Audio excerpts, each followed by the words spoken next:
Bonjour, vous avez l'impression que l'argent n'est pas fait pour vous? Vous voulez optimiser votre budget et vos dépenses? Vous êtes souvent à découvert et vous souhaitez améliorer votre vision et votre gestion de l'argent? Alors, bienvenue sur Budget, le podcast qui t'aide à gérer concrètement ton budget. Définition, réflexion, technique, je vais vous donner mes clés pour dépasser vos croyances limitantes liées à l'argent et pour optimiser votre budget. N'hésitez pas à vous abonner et à partager ce podcast. Bonjour tout le monde, j'espère que tu vas bien. Moi je suis très content parce que dans l'ensemble le podcast marche plutôt bien. J'ai entre 10 et 20 écoutes par épisode et j'aimerais passer à 30 écoutes par épisode. Du coup je t'invite à t'abonner et à le partager auprès de tes connaissances, ton réseau, voilà, des gens que tu penses que ça pourrait aider, sachant que je trouve que c'est un bon moyen pour s'initier tout doucement au bon principe de gestion budgétaire. Je trouve que par podcast ça passe plutôt bien, c'est pas trop violent, on va dire. Donc voilà, je t'invite à t'abonner, à le partager, à le noter si tu utilises Apple Podcast. 5 étoiles c'est bien, mais tu mets les étoiles que tu veux, voilà, mais c'est important pour que le podcast puisse vivre et puisse être reconnu par le maximum de personnes, tout simplement. Alors, le sujet qui nous préoccupe aujourd'hui, c'est que quoi que tu décides, tu vas avoir raison. Alors, c'est quelque chose qui est utile à savoir, qui peut te faciliter la vie aussi bien que la pourrir, ça dépend. Je m'explique. Des fois, on veut se lancer dans un projet et on se dit, on envoie le message à notre cerveau, j'y arriverai pas, c'est pas pour moi, je me sens pas légitime. Et bien souvent, qu'est-ce qui se passe? Il n'y a pas de miracle, malheureusement. On n'y arrive pas parce qu'on ne se sent pas légitime. Et il y a d'autres fois où on se dit, allez, cette fois-ci c'est bon, cette fois-ci j'y vais, cette fois-ci c'est pour moi, je suis bien préparé, je vais tout déchirer. Et qu'est-ce qui se passe? On déchire tout. Alors, c'est bizarre, globalement. Il s'agit du même élément, il s'agit du même contexte. Alors, ça peut être, je sais pas, je vais prendre l'exemple d'une présentation devant des collègues. Tiens, comme ça parle à tout le monde. Voilà, vous devez faire une présentation devant les collègues.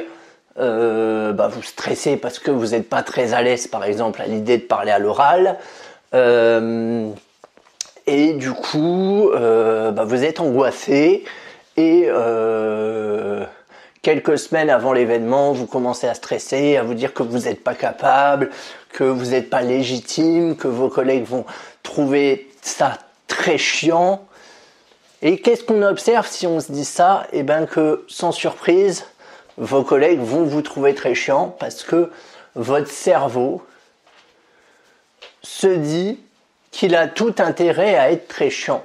Votre cerveau, il va suivre ce que vous pensez. C'est juste un exécutant. Le cerveau, il aime pas être contredit. Je sais pas si vous avez remarqué, mais globalement, personne aime être contredit. Tout le monde aime avoir raison. Même quand on a tort. Enfin, je veux dire, on aime avoir raison. Ça s'appelle la mauvaise foi. Voilà, enfin, c'est quelque chose qui est universel, je pense. Et du coup, si vous vous mettez dans un mode je suis nul, j'y arriverai pas, votre cerveau il va pas vous contredire. Il va me dire ok, tu m'envoies les éléments comme quoi t'es nul, t'es pas légitime, moi je vais faire ce que tu me dis, hein. Je suis un bon toutou bien discipliné. Et malheureusement vous avez foiré votre présentation, vous allez faire un gros bide, ça m'est déjà arrivé, hein. Moi c'était pour des oraux de jury, donc c'était un peu plus chiant, mais ça m'est déjà arrivé, hein. Et du coup vous allez faire un gros bide. Et En sortant, vous allez dire, ah bah ça de toute façon je le savais, je l'avais prévu. Et du coup, ça va renforcer votre sentiment, votre syndrome de l'imposteur, votre sentiment de nullité, etc., etc. C'est un cercle vicieux. Moi, je vous invite à essayer de voir les choses autrement, à penser en termes de défis, en termes d'évolution, pas en termes de choses insurmontables, surtout pas, parce que ce qui est insurmontable, ça fait peur, et c'est normal.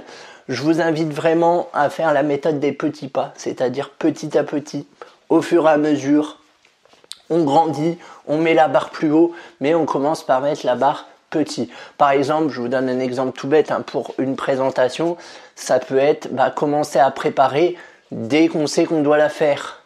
Enfin, dès qu'on sait qu'on est missionné pour le faire. Et pas la veille. Globalement, si vous préparez la veille, surtout si c'est un truc hyper important, ça va pas le faire. Enfin, personne peut préparer quelque chose la veille et briller le lendemain. Ou alors c'est que vraiment les gens sont doués en impro. Mais même les gens doués en impro, croyez-moi, c'est préparé.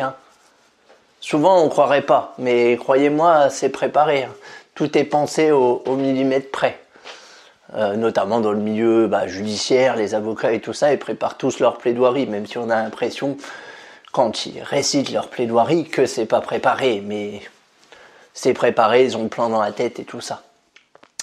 Voilà, moi ce que je vous conseille, c'est vraiment d'y aller petit à petit, de vous détendre, d'essayer de, limite faire comme si c'était pas vous qui préparez. Comme si, ça peut être intéressant aussi, de vous décentrer et de faire comme si vous coachiez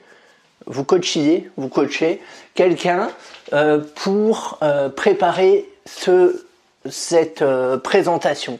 Qu'est-ce que vous lui diriez ? Comment vous lui diriez de se préparer mentalement ? Comment vous lui diriez de se préparer professionnellement ? Fais des notes, renseigne-toi, fais attention à bien regarder la salle et tout ça, parce que bien souvent, c'est plus facile de donner des conseils à quelqu'un que de se les appliquer. Donc vous voyez, spontanément, ça peut être plus facile pour vous, j'espère que ce que je dis est clair, ça peut être plus facile pour vous de faire comme si vous coachiez quelqu'un. Ce quelqu'un, c'est vous. Mais simplement, vous vous décentrez, vous faites comme si vous coachiez Monsieur Martin. Si je suis dans la situation où Monsieur Martin vient me voir pour faire une présentation, quel conseil je lui donne ? Moi je lui dirais de faire ça et ça. Et ensuite, vous les mettiez en œuvre. Il faut les mettre en œuvre par contre, comme si vous étiez Monsieur Martin. Mais du coup, ça peut aider de partir de quelque chose de très général qui n'est pas vous. Comme ça, vos émotions, elles interféreront un peu moins dans le processus. Mais retenez, et c'est très important, que quoi que vous décidiez, vous avez raison. Que ce soit juste, pas juste, on s'en fout. On n'est vraiment pas dans le débat. Là, on est dans du terre-à-terre. Je vous prends l'exemple. Philippe Croison, il me semble, de mémoire. Le nageur qui a traversé la Manche, il me semble, sans bras de mémoire. Donc c'est quelqu'un qui est handicapé, qui est né sans bras, si je ne dis pas de bêtises, et il a traversé la Manche à la nage. Déjà de 1, chapeau, double chapeau même. Mais qu'est-ce qui fait qu'il a été capable d'aller jusqu'au bout ? Parce que je pense que la première fois qu'il a dû parler de son projet à des gens, spontanément, on dirait aux gens, mais tu es fou. Je pense que c'était le mental, clairement. De toute façon, il n'y a pas trop tout ce qui est sportif et tout ça, c'est le mental qui fait la différence. Et j'ai envie de dire que c'est pareil pour vous, c'est pareil dans la gestion de l'argent, ce sera le mental qui fera la différence. J'ai beau vous refiler toutes les techniques du monde, si vous n'êtes vraiment pas motivé à 300%, parce qu'on n'a rien sans rien, je veux dire, moi la méthode je la connais en soi, je peux vous la donner, mais si vous n'êtes pas motivé pour l'appliquer, alors pas motivé j'entends, il peut y avoir aussi des croyances limitantes et tout ça qui vous facilitent pas le travail. Je t'invite d'ailleurs, si c'est le cas, à écouter mon épisode sur les croyances limitantes. Mais voilà, on n'a rien sans rien. Vous prenez Mike Horn par exemple, qui a traversé l'Antarctique ou je sais plus quel truc, mais où il a escaladé 4 fois l'Himalaya, voilà, tout seul, sans guide, tranquillement. Et il dit lui que c'est le mental effectivement qui fait la différence. Il dit qu'il peut pas abandonner parce il n'a pas le droit d'abandonner. S'il abandonne, il meurt. Et vu qu'il n'a pas envie de mourir, bah il continue. Enfin, c'est très manichéen, c'est très bien et mal, mais je pense que c'est tout à fait vrai. Donc voilà, quoi que tu décides, tu as raison. Ton cerveau, c'est un outil, ni plus ni moins. C'est comme le marteau pour l'argent. C'est comme, voilà, l'outil, l'argent c'est un outil, ça peut faire du bien, ça peut faire du mal. Le cerveau c'est pareil, ça dépend ce que vous voulez en faire. C'est comme un ordinateur, un cerveau. Vous pouvez le programmer, si vous programmez un petit peu, vous allez comprendre ce que je dis. Je ne programme pas moi-même, mais je connais un peu. Voilà, vous entrez une ligne de code, tac, il ouvre tel programme. Programmation, c'est ça. Hein. Je sais pas, vous voulez que votre ordinateur, à chaque fois que vous l'ouvrez, il démarre Word sans que vous ayez à lui demander. Vous pouvez, faut s'y connaître un peu, mais vous pouvez bidouiller pour qu'il ouvre Word. Pour qu'il ouvre Word, alors qu'à la base, c'est pas prévu.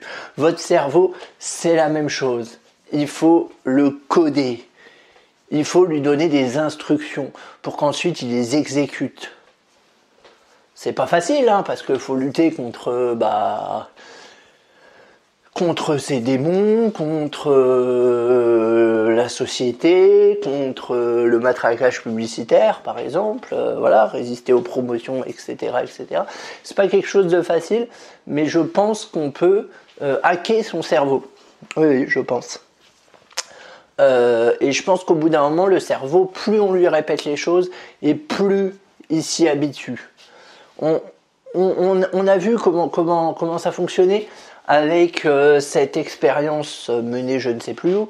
On prend une classe donc deux classes d'élèves, pardon, excusez-moi, des élèves un peu moyens, voire mauvais, et une autre classe d'élèves très bons. Et on imagine deux pédagogies différentes pour les accompagner. Pour les élèves qui sont mauvais ou moyens, une pédagogie basée sur le compliment, sur la valorisation. Et pour les élèves très bons, une pédagogie basée sur un peu plus le dénigrement, le oui c'est bien mais tu pourrais faire mieux, etc., etc. Et on a comparé, et très rapidement on s'est aperçu que ceux qui avaient les meilleurs résultats, c'était les élèves mauvais à la base qui étaient valorisés. Et du coup, ils avaient de meilleurs résultats que ceux qui avaient de très bonnes capacités. Donc, qu'est-ce qu'on en retient ? Au final, qu'est-ce qui est important ? C'est pas de quoi vous êtes fait, c'est pas ce que vous avez à l'instant T. Ce qui est important, c'est la façon dont vous conditionnez votre cerveau, dont vous l'encouragez, dont vous lui dites de rien lâcher, etc., etc. C'est ça qui est important, c'est comment on voit les choses. Vous savez subir un revers, et vous vous relevez, vous continuez. Il y a plein de personnes qui ont subi des revers. Vous regardez Colonel Sanders KFC, son histoire elle est mythique. Pourquoi ? Parce que il a eu au moins 1000 refus pour sa fameuse recette d'épices de poulet. Il a eu au moins 1000 refus avant qu'il y ait un restaurant qui daigne commercialiser sa recette. Et il a eu le succès qu'on connaît. Et c'est comme ça pour tout. La nouveauté fait peur. La nouveauté effraie. Et bien souvent, on ne veut pas de la nouveauté. Toutes les nouveautés qui sortent sont critiquées. L'ordinateur portable, jamais on a pensé que ça allait marcher. Le smartphone, jamais on a pensé que ça allait marcher. Et voilà, mais c'est parce que c'est le nouveau, ça fait peur. Et c'est normal si tu as cette peur-là d'essayer de nouvelles choses. C'est normal. Et je pense qu'il faut l'accompagner et je pense qu'il faut être bienveillant avec soi-même. Ça, c'est hyper important. Et bien souvent, on passe son temps à se flageller. D'ailleurs, je vais bientôt faire un podcast là-dessus aussi, donc abonne-toi. On